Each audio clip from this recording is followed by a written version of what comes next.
Leader of the Muslim Brotherhood. It is necessary to revive that Muslim community, which is buried under the debris of the man-made traditions of several generations, and which is crushed under the weight of those false laws and customs, which are not even remotely related to the Islamic teachings.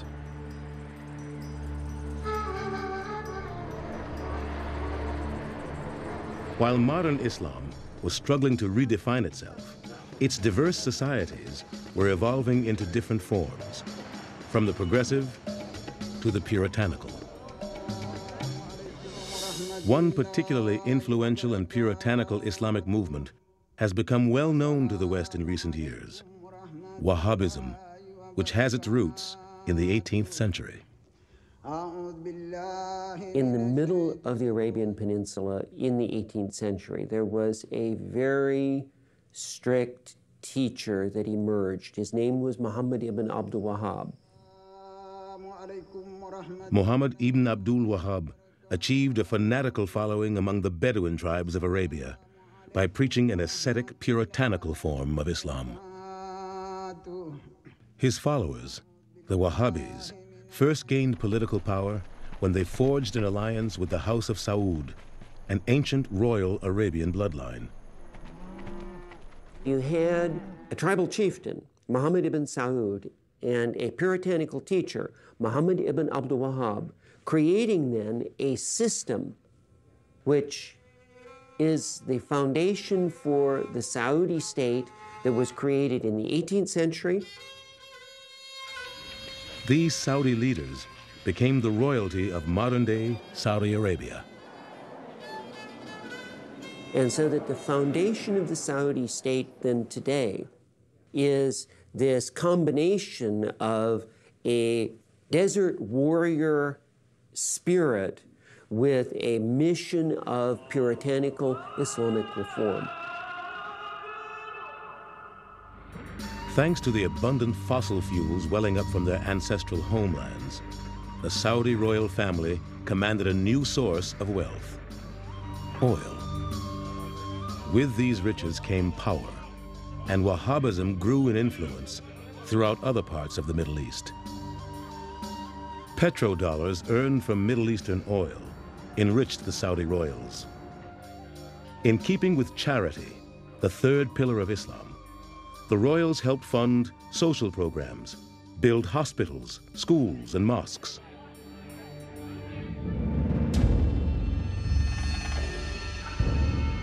But some extremists have taken that wealth and put it to violent ends, attacking Western interests under the banner of jihad.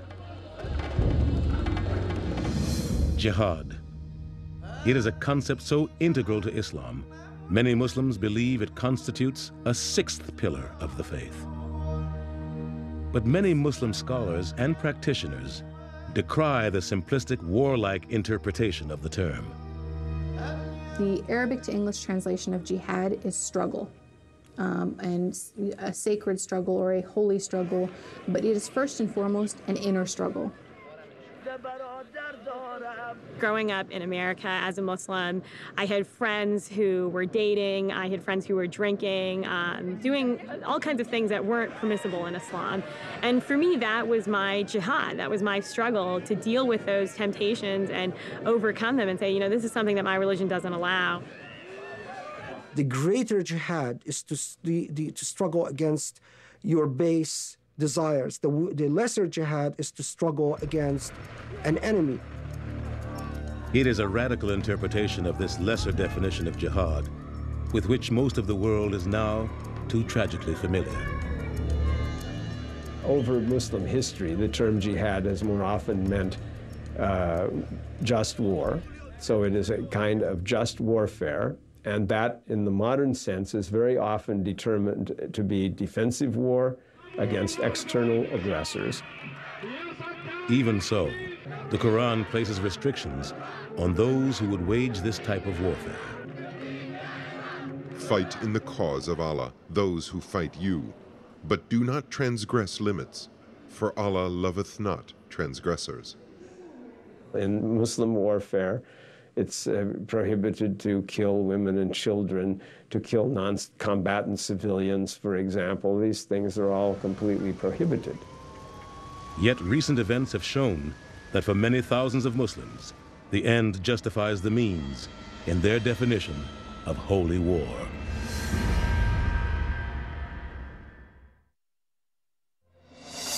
The events of September 11, 2001 left an entire world speechless with horror. Long before any news report had identified the perpetrators of this heinous deed, many Americans already assumed it was the work of extremist Islamic terrorists. How did a religion that preaches peace and tolerance become so entwined with violence in Western thinking? America's first public encounter with Islam began with the confrontational rhetoric of the Black Muslim movement, the Nation of Islam. We're not American. We are people who formerly were Africans who were kidnapped and brought to America. Our forefathers weren't the Pilgrims. We didn't land on Plymouth Rock. The rock was landed on us. Islam had arrived in America long before the racial turmoil of the 1950s and 60s. Millions of black slaves forcibly shipped to North America in the 18th and 19th centuries came from the largely Islamic nations of West Africa. Once they reached America's shores, they were stripped of their identities, heritage, and even their religion. I have to accept that we were completely cut off from our past culture, and that includes Islam. In 1930, Wali Farad, also known as Wallace Fard, created his own form of Islam in the poorer neighborhoods of Detroit. He claimed to be a prophet sent to help black Americans rediscover their heritage as both Africans and Muslims, and thus founded the Nation of Islam. They were the discontents, and Farad knew that.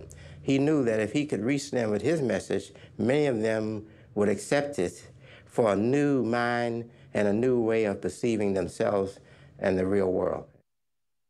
Elijah Poole, the son of a Baptist minister, was one of Fard's earliest acolytes. When he came to Detroit, within a few years, hard time during the Depression, he met Mr. Farad. He made such an impression on my father that he had my father as a willing and obedient servant till death.